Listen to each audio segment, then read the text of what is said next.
Hello guys, welcome back to our family. അപ്പോൾ ഇന്നത്തെ ദിവസത്തിലേക്ക് എല്ലാവർക്കും സ്വാഗതം. ഇന്ന് രാവിലെ നമ്മൾ ദോശയാണ് ഉണ്ടാക്കുന്നത്.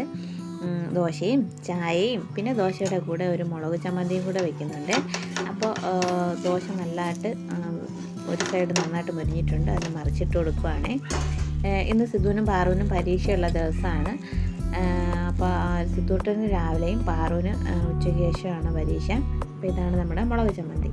അപ്പോൾ പുറത്തോട്ട് വന്നപ്പോഴത്തേക്കിനും രാവിലെ സിദ്ധൂട്ടൻ നമ്മുടെ പ്രാവും കുട്ടന്മാരെ എല്ലാവരും തുറന്ന് വിട്ടിട്ടുണ്ട്. അപ്പോൾ അവർക്കുള്ള തീറ്റ കൊടുത്തുകൊണ്ടിരിക്കുകയാണ്. സൂര്യനൊക്കെ ഉദിച്ച് വരുന്നതേ ഉള്ളൂ. ഇപ്പോൾ ഏകദേശം ഒരു 7 മണി ആകാറായെന്ന് തോന്നുന്നു. പിന്നെ നമ്മുടെ പ്രാവ് മുട്ടയിട്ടിട്ടുണ്ട് കേട്ടോ. ഫസ്റ്റ് നമ്മുടെ പ്രാവ് വിരിഞ്ഞ ആ ഒരു പ്രാവിനെ ഇന്നലെ എന്താണ് പിടിച്ചുകൊണ്ട് പോയതെന്ന് അറിഞ്ഞൂടാ, നമ്മുടെ ഗ്രില്ലെല്ലാം പൊട്ടിച്ച് അതിൻ്റെ ഉള്ള കമ്പികളെല്ലാം കടിച്ച് മുറിച്ച് ഒക്കെ കളഞ്ഞിരുന്നു. അങ്ങനെ നമ്മുടെ ആദ്യം ഇട്ട പ്രാവിനെ എന്തോ പിടിച്ചുകൊണ്ട് പോയി. രണ്ടാമതിട്ടതാണ് ആ കുട്ടി പ്രാവ്, ആ കുട്ടി വെള്ളപ്രാവ്. കണ്ടില്ലേ ആ വാതിലിൻ്റെ ഇതൊക്കെ കണ്ടോ? ഇതെല്ലാം കടിച്ച് മുറിച്ച് ഇങ്ങനെ എടുത്തുകൊണ്ട് പോയി. ആ പ്രാവിനെ മൊത്തത്തിൽ കടിച്ച് കൊന്നു കളഞ്ഞ്. അതിൻ്റെ ഒരു പൊടി പോലും ഇല്ല, തൂവല് മാത്രമുണ്ട്.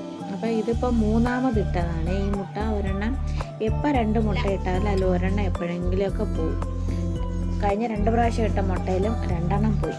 അപ്പോൾ ഇനി നമുക്കിന്ന് ചോറ് അടുപ്പത്ത് കിടപ്പുണ്ട്.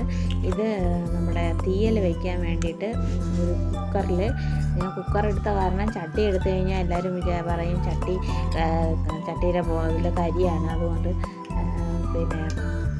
അതുകൊണ്ടാണ് ഞാൻ നേരെ കുക്കർ എടുക്കാമെന്ന് വിചാരിച്ചത്.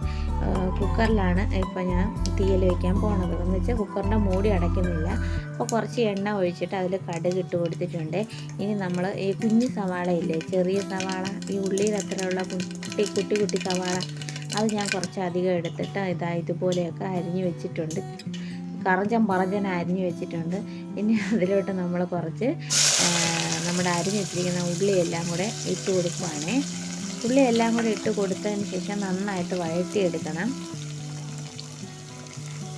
ഇതിപ്പോൾ അത്യാവശ്യം കുറച്ച് അധികം ഉള്ളി ഞാൻ എടുത്തിട്ടുണ്ട്. ഉള്ളി ഇട്ട് നമ്മൾ തീയൽ വയ്ക്കുമ്പോൾ ഒരു പ്രത്യേക ടേസ്റ്റാണ്. ഉള്ളി തീയലിൻ്റെ ടേസ്റ്റ് അറിയാമെന്നുള്ളവർക്ക് അറിയാം, അറിഞ്ഞിടാത്തവർക്കായിട്ട് ഇത് കണ്ടുപഠിച്ചോളൂ കേട്ടോ. കുറച്ച് മെനക്കെട്ട പരിപാടിയാണെങ്കിലും പക്ഷേ ചെയ്ത് വരുമ്പോഴത്തേക്കും സൂപ്പറായിരിക്കും, സൂപ്പർ ടേസ്റ്റ് ആയിരിക്കും. എല്ലാവരും വീട്ടിൽ വന്ന് ട്രൈ ചെയ്ത് നോക്കുക. അപ്പോൾ നമ്മുടെ ചാനൽ കണ്ടിട്ട് നമ്മുടെ വീഡിയോസൊക്കെ ഇഷ്ടമാണെങ്കിൽ ഒന്ന് ലൈക്ക് ചെയ്യാനും ഷെയർ ചെയ്യാനും സബ്സ്ക്രൈബ് ചെയ്യാനൊന്നും മറക്കരുത്. അപ്പോൾ നമ്മുടെ കയ്യിൽ കുറച്ച് കറിവേപ്പില ഉണ്ടായിരുന്നു, ലാസ്റ്റ് കറിവേപ്പിലയാണ്. അപ്പം കറിവേപ്പില തീർന്നതും കൂടെ ആയപ്പോഴത്തേക്കും അതാണ് ആ കറിവേപ്പിലയ്ക്ക് ഒരു വാട്ടം. അപ്പോൾ നമ്മൾ ആ കറിവേപ്പിലയും കൂടെ ഇട്ട് നന്നായിട്ട് വഴറ്റിയെടുക്കുന്നുണ്ട്.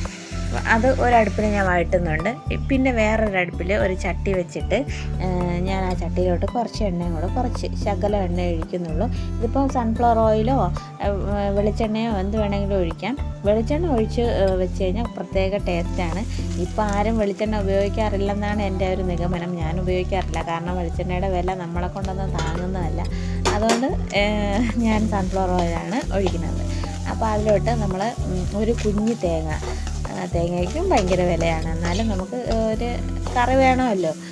അപ്പോൾ ആ കറിക്ക് വേണ്ടിയിട്ട് ഞാനൊരു കുഞ്ഞു തേങ്ങയാണ് എടുത്തിട്ടുള്ളത്. ആ കുഞ്ഞു തേങ്ങ ഫുള്ളായിട്ട് തിരുമ്മി എടുത്തിട്ടുണ്ട്. ഇനി ഇതിന് നല്ല ബ്രൗൺ ഷെയ്ഡിൽ ബ്രൗണായിട്ട് നല്ല ഇതായിട്ട് വറുത്തെടുക്കാൻ ഇനി ആരെയും പഠിപ്പിക്കണ്ടല്ലോ. ഇച്ചിരി എണ്ണ ഒഴിച്ച് ഇത് കുറഞ്ഞ തീയിൽ വറുത്തെടുത്തതിന് ശേഷം അതിലോട്ട് ഇനി നമുക്ക് ചെറിയ ഒരു നാരങ്ങയുടെ വലിപ്പത്തിലുള്ള ഒരു പീസ് നമുക്ക് പുളി ഇട്ട് കൊടുക്കണം. പുളി പിഴിഞ്ഞൊഴിച്ചാലും കുഴപ്പമില്ല. വറുത്തെടുക്കുമ്പോൾ അതൊരു പ്രത്യേക ടേസ്റ്റാണ്. കാണിച്ചു തരാം. ഇത്രയേ ഉള്ളൂ, ചെറിയൊരു നാരങ്ങയുടെ അത്രയുള്ള കുഞ്ഞി ഉരുളായിട്ടുള്ള കുറച്ച് പുളി, അതും കൂടെ ഇട്ട് നന്നായിട്ട് വറുത്തെടുക്കുക. നല്ല പോലെ വറക്കണം. നല്ല പോലെ തേങ്ങ വറുത്ത് കിട്ടിയാൽ മാത്രമേ നമ്മളെ തീയൽ നല്ല ടേസ്റ്റ് കാണുള്ളൂ. അങ്ങനെ നന്നായിട്ട് വറുത്തെടുത്തതിന് ശേഷം വേണം തീ നമ്മൾ കുറച്ച് വെച്ചിരിക്കുകയാണ്, മറന്നു പോകരുത്, തീ കൂട്ടരുത്, തേങ്ങ കരിഞ്ഞു പോകും. അപ്പോൾ ഇനി നമുക്കിതിലോട്ട് നമ്മുടെ പൊടികളൊക്കെ ഇട്ട് കൊടുക്കാം. ഒരുപാട് പൊടികളൊന്നുമില്ല, ഒരു 3-4 പൊടികൾ മാത്രമേ ഉള്ളൂ. ഇതിൽ ഞാൻ ജീരകം മുഴുവൻ ജീരകത്തിന് പകരം പൊടി ജീരകമാണ് ഇട്ട് കൊടുക്കുന്നത്. അപ്പോൾ ഇപ്പോൾ ഞാൻ ആദ്യം മഞ്ഞൾപ്പൊടിയാണ് ഇട്ട് കൊടുത്തത്. മഞ്ഞൾപ്പൊടി ഇട്ട് കൊടുത്തതിന് ശേഷം അതിൻ്റെ കൂടെ മുളക് പൊടി നമ്മുടെ എരിവിനനുസരിച്ച് എത്ര വേണോ മുളക് പൊടി അതിനനുസരിച്ചുള്ള മുളക് ഇട്ട് കൊടുക്കുക.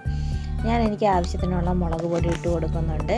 അതിൻ്റെ കൂടെ മുളക് പൊടി ഇടുന്നതിൻ്റെ കുറച്ച് മതി മല്ലിപ്പൊടി ഒരുപാട് വേണ്ട, ഒരു കുത്തുന്ന ചെവ വരും. ഇപ്പം ഞാൻ മല്ലിപ്പൊടി അല്ല ഇട്ടത്, ജീരകത്തിൻ്റെ പൊടിയാണ് ഇട്ടത്.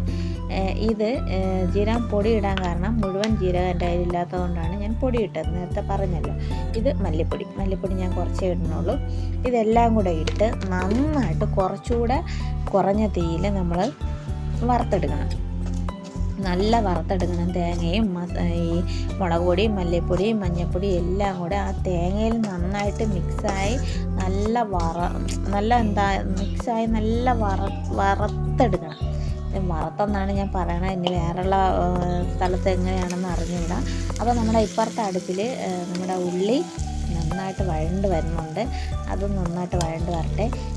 അപ്പോൾ ഒരടുപ്പിൽ ഉള്ളിയുണ്ട്, ഒരടുപ്പിൽ നമ്മുടെ തേങ്ങയുണ്ട്. അപ്പോൾ ഇതെല്ലാം ഞാൻ ഒരുപാട് അങ്ങ് കരിക്കുന്നില്ല കേട്ടോ. തേങ്ങ ഈ ഒരു പരുവത്തിലാക്കി എടുക്കുന്നുണ്ട്. ഇത്രയും തന്നെ മതി. ഇനിയിപ്പോൾ മുളക് പൊടിയുടെ കളറിനനുസരിച്ചായിരിക്കും നമ്മൾ ഈ വറുത്തെടുക്കുന്നത് വരുന്നത്. ഇനി കരിഞ്ഞു പോയി കഴിഞ്ഞ് കഴിഞ്ഞാൽ വേറൊരു ടേസ്റ്റായി പോകും. കരിഞ്ഞു പോയാൽ കൊള്ളത്തില്ല കേട്ടോ. അപ്പോൾ ഞാനിങ്ങനെ നല്ല മൂപ്പിച്ചെടുത്തിട്ടുണ്ട്. ഇനി നമുക്ക് ചെയ്യേണ്ടതെന്ന് വെച്ച് കഴിഞ്ഞാൽ ഗ്യാസ് ഓഫ് ചെയ്തിട്ട് ഇനി നമ്മൾ നമ്മുടെ ഈ കൂട്ടിനെ തേങ്ങയിട്ട എല്ലാം കൂടി ഇട്ട ഈ കൂട്ടിനെ നന്നായിട്ട് അരച്ചെടുക്കണം. ഞാൻ കുറച്ച് വെള്ളം കൂടെ ഒഴിച്ച് അരച്ചെടുത്തിട്ടുണ്ട്. ഇത് ഇപ്പോൾ ഫോണിൻ്റെ ആ ക്യാമറയുടെ അതിൽ കളർ ഇത്ര മാത്രമേ കളർ കാണുള്ളൂ. ഒരു മഞ്ഞ കളറിലാണ് കാണുന്നത്, പക്ഷെ മഞ്ഞ കളറല്ല, അത്യാവശ്യം തീയലിൻ്റെ കളർ അറിയാമല്ലോ, ആ കളറിലാണ് കിട്ടുന്നത്. നന്നായിട്ട് വെട്ടി തിളയ്ക്കണമുണ്ട്. നമുക്ക് ആവശ്യത്തിനുള്ള വെള്ളം എല്ലാം ഒഴിച്ച് വേണം കേട്ടോ വയ്ക്കാൻ. ആദ്യമേ കുറുക്കിയെടുക്കുന്ന രീതിയിൽ വെള്ളം ഒഴിക്കരുത്, ഇച്ചിരി ലൂസായിട്ട് വേണം വെള്ളം ഒഴിക്കാൻ. എന്നിട്ട് അടുപ്പത്ത് വെച്ച് വറ്റിച്ചെടുത്താൽ മാത്രമേ കൊള്ളാവൂ. ഇനി നമുക്ക് നേരെ നമ്മുടെ അടുക്കളയിലോട്ട് പോവാം. അവിടെ നമ്മുടെ ചോറ് വെന്തുകൊണ്ടിരിക്കുകയാണ്. ഞാൻ അടുപ്പത്താണ് ചോറ് വയ്ക്കണത്. എൻ്റെ വീഡിയോ കാണുന്നവർക്കറിയാം, ഞാൻ അടുപ്പിലാണ് മിക്ക സാധനങ്ങളും അടുപ്പിലാണ് വയ്ക്കണത്. വല്ലപ്പോഴും മാത്രമേ ഇതുപോലെയുള്ള ചെറിയ സംഭവങ്ങൾ മാത്രമേ ഞാൻ ഗ്യാസിൽ വയ്ക്കാറുള്ളൂ. ബാക്കിയെല്ലാം ഞാൻ അടുപ്പിലാണ് വയ്ക്കണത്. ചോറും മീനും വെള്ളം കുടിക്കാനുള്ള വെള്ളം ചൂടാക്കുന്നത് എല്ലാം ഞാൻ അടുപ്പിലാണ് വയ്ക്കണത്. അപ്പോൾ നമ്മുടെ ചോറ് വെന്ത് വന്നു. ഇനി നമുക്കത് വടിച്ചെടുക്കണം. ഇനി നമ്മുടെ ജോലികളെല്ലാം ആയി. ഇനി ചെയ്യേണ്ടതെന്ന് വെച്ചാൽ പാറിന് നമുക്ക് പരീക്ഷയ്ക്ക് കൊണ്ടുപോയി ആക്കണം. അപ്പോൾ അവൾക്കുള്ള ചോറ് കൊടുക്കാം. ചോറും കൂടെ കൊടുത്തു കഴിഞ്ഞിട്ട് ഇപ്പം ഇന്ന് ചോറും തീയലും മാത്രമേ ഉള്ളൂ കേട്ടോ. അതിൻ്റെ കൂടെ മീൻ ഇന്ന് കിട്ടിയില്ല. അപ്പോൾ പിന്നെ ചോറും തീയലും മാത്രം വെച്ച് കഴിക്കാമെന്ന് വിചാരിച്ചു. ഇത് കൊടുത്തിട്ട് വേണം എനിക്ക് സ്കൂളിൽ അവളെ കൊണ്ടുവന്നാക്കാൻ. സുധൂട്ടൻ രാവിലെ സ്കൂളിൽ പോയി. രാവിലെ ദോശയും കഴിച്ചിട്ട് അവൻ സ്കൂളിൽ പോയി. അത് എടുക്കാൻ പറ്റിയില്ല വീഡിയോ. ഇനി നല്ല ചൂടാണ് ചോറ്. അപ്പോൾ ഇനി ഇതൊന്ന് വിരവി പാറുവിനൊന്ന് കൊടുക്കണം. പാറുവിന് ഇഷ്ടപ്പെട്ടിട്ടുണ്ട്. അപ്പം നമ്മുടെ വീഡിയോസ് ഇത്രയൊക്കെ തന്നെ ഉള്ളൂ. നമ്മുടെ വീഡിയോ ഇഷ്ടപ്പെടുവാണെങ്കിൽ ലൈക്ക് ചെയ്യാനും ഷെയർ ചെയ്യാനും സബ്സ്ക്രൈബ് ചെയ്യാനൊന്നും മറക്കരുത്.